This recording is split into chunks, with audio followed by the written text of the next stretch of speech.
देखेंगे आज पनावा कैनाल के आइए हम देखते हैं पनावा शहर के बारे में, पनावा कैनाल के बारे में। इसका निर्माण मानव निर्मित एक जलमार्ग है, स्थित है और प्रशांत महासागर होने का कार्य करती है। इसकी कुल लंबाई देखें आप तो 82 किलोमीटर, औसत चौड़ाई 90 किलोमीटर और इसकी गहराई देखें तो 12 किलोमीटर है। यह पनावा स्थल मंडल को काटने हुए अंतर्राष्ट्रीय व्यापार जो प्रमुख जलमार्गों में से एक है, जो पनावा करता है, जो इसके जल पास के लोक पद्धति के आधार पर है। आप देखें कि कुल तकरीबन लंबाई इसकी है 8000 मील, जो लगभग 1212, क्योंकि इसमें आप इसके जलपोतों के नाव अंतर्द्वीपीय से होकर चक्कर लगाते हुए ये जाना पड़ता है, जो पनावा शहर को कुल 8 घंटे का समय इसमें लगता है।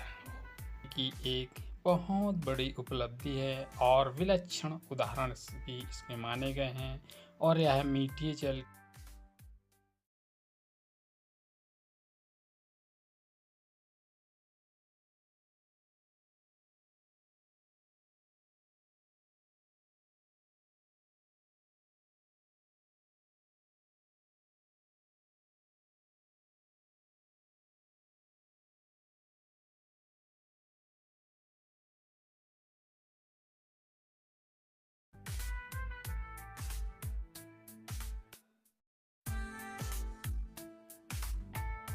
तो इसमें हम लगभग 1000 जलपोत प्रतिवर्ष गुजरते हैं। पनावा शहर और 100 वर्ष मनाई गई। इसके 100 वर्षों के बाद इनकी नहर बनी, जो 42 जल स्रोतों तक रहेगा। 1914 को पूरा हुआ। 15 अगस्त 1914 को यह जल स्रोतों के आवागमन का प्रमुख। तो इसमें आप देखेंगे झील से होकर गुजरती है। तो चूंकि इस झील में जल स्तर आप देख सकते हैं कि समुद्र तल से कुल 26 मीटर ऊंचा है और इसमें अनेक प्रकार के जल पोतों के में प्रवेश करने के लिए 3 लॉक्स का निर्माण किया गया है, जिसमें कि जल पोतों से होकर आने की जो प्रवेश कराकर पानी भरकर उन्हें ऊपर उठाया जाता है ताकि ये झील से होकर गुजर सकें।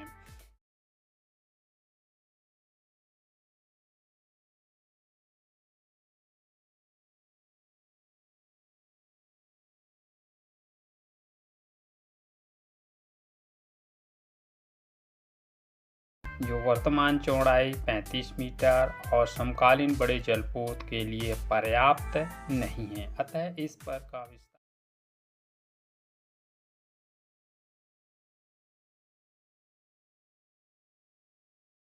आप इनके जो अभी तक इसका प्रोजेक्ट का कार्य चल रहा है, ये है कि इसको पूरा होने की उम्मीद 2015 तक पूरा होने की जो उम्मीद है। तो आप इसमें इसको देख सकते हैं। देखें पनावा नहर का जो आरंभिक प्रयास। पनावा नहर के निर्माण की सबसे पहली योजना स्पेन के राजा और पवित्र रोमन साम्राज्य के सम्राट चार्ल्स पंचम ने सन 1535 चौथीकरण के लिए निर्देश जारी किए ताकि स्पेनिश व्यापारियों और सेना को पुर्तगाली से बेहतर जल मार्ग मिल सके, वे इसका लाभ उठा सकें। जल स्रोतों के व्यापारिक हितों की महत्वपूर्ण है और ये दोनों नए खोजों की गए, जो कि महाद्वीप के मध्य स्थित पनावा व्यापारिक मार्ग बनाने का यह पहला प्रयास था, जो कि 1658 ईस्वी में स्कॉटलैंड साम्राज्य द्वारा किया गया, जो एक स्थल मार्ग और खराब पर्यावरणीय दशाओं में उच्चावच की विषमता के कारण 1700 के आसपास इसमें लगभग इसको छोड़ दिया गया। तो अब देखें हम एक स्थल मार्ग था जो कि खराब पर्यावरणीय दशाओं और उच्चावच में इसमें लगभग 1700 से लगभग इसको छोड़ दिया। 1800 अमेरिका की सरकार के लिए काम करते हुए इस इलाके का सर्वेक्षण किया और रिपोर्ट प्रस्तुत की। पुनः 1877 ईस्वी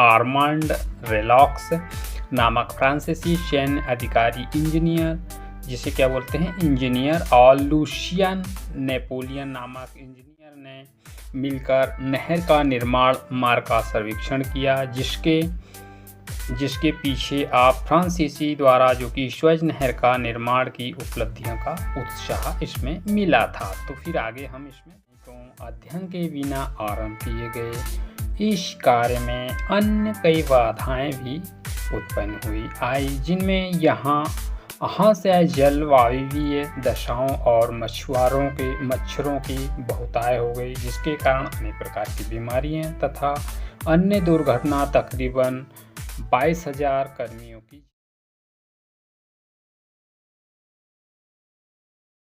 जान गई इसके निर्माण में। अंततः 1889 में यह निर्माता कंपनी दिवालिया हो गई और फिर फर्नेस डी लेपस के बेटे चार्ल्स डी लेपस को द्वितीय अभियंताओं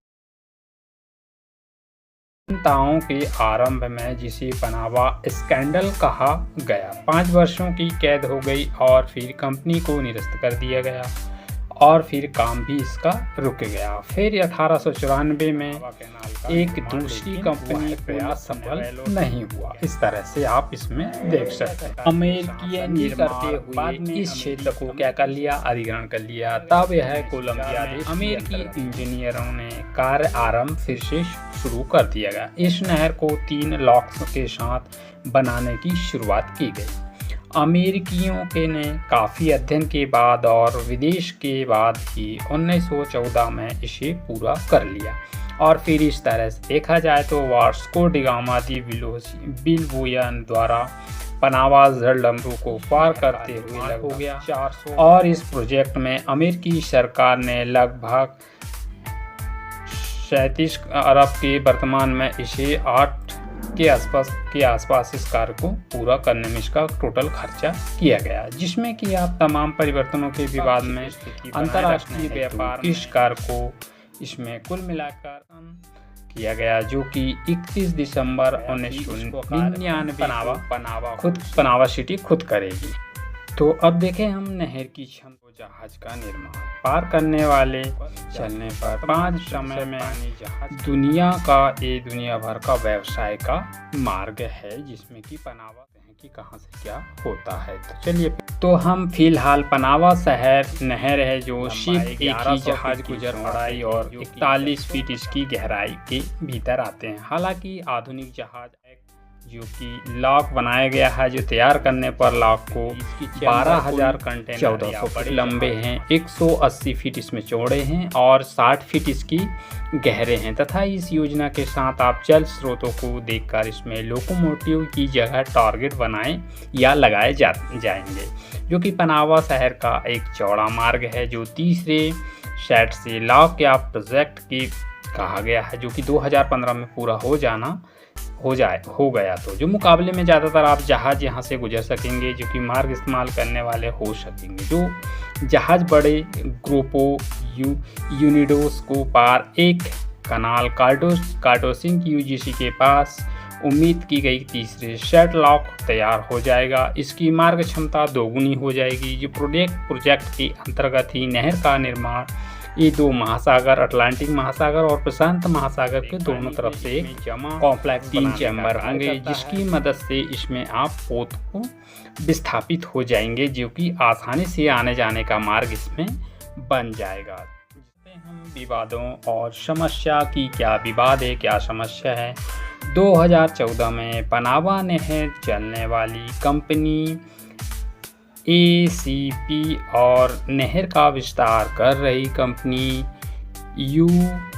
GUPC के बीच में वित्तीय आवश्यकताओं को लेकर विवाद हो गया, जो कि GUPC का कहना था कि संचालक कंपनी के दोषपूर्ण भूगर्भिक अध्ययन के कारण पनामा नहर का चौड़ा करने में से पहले जो बजट पास हुए थे, वह कार्य को पूरा नहीं हो सका था, जो जितना बजट था, परंतु उसमें बजट की आवश्यकता होने की वजह से यह कार्य को वहीं रोक दिया गया।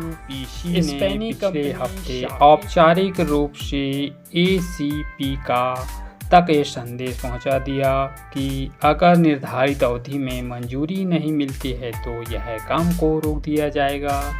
इसके लिए साकेत ने 1.2 अरब यूरो के अतिरिक्त देने की मांग की। ऐसा ना होने पर काम को रोक देने की धमकी दी और बाद में यह मध्यस्थता के सिलसिले में अपना पोस्टर कंपनियों के प्रतिनिधियों के अलावा पनामा के राष्ट्रपति रिकार्डो मार्टिलेनी ने भी उतार पड़ा था और जब तक कि जाकर यह विवाद शांत हुआ। इसी के साथ आप देखेंगे कि यहाँ से गुजरने वाले बड़े जो जल स्रोतों और लॉक्स में पानी भरे जाने तक छोड़े जाने की जो कि कौन सी झील थी, यहाँ पर गातुम झील पर्यावरणीय गुणवत्ता से प्रभावित हुई और फिर पर्यावरणीय जो कार्यकर्ता के अनुसार झील का पानी खारा हो जा रहा था। इसके लिए जल जीवों में जैव विविधता पर खतरा मंडरा रहा था। ऐसे में ही नए बड़े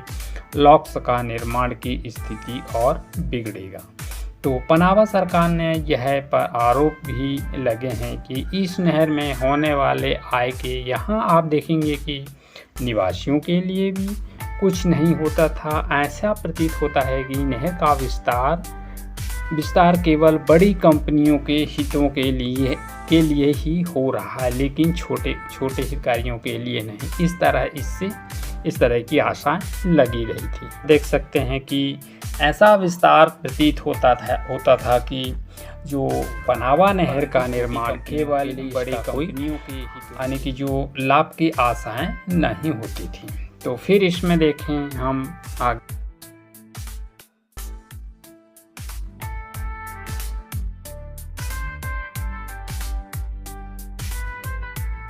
एक नहर बनाए जाने की योजनाएं हैं।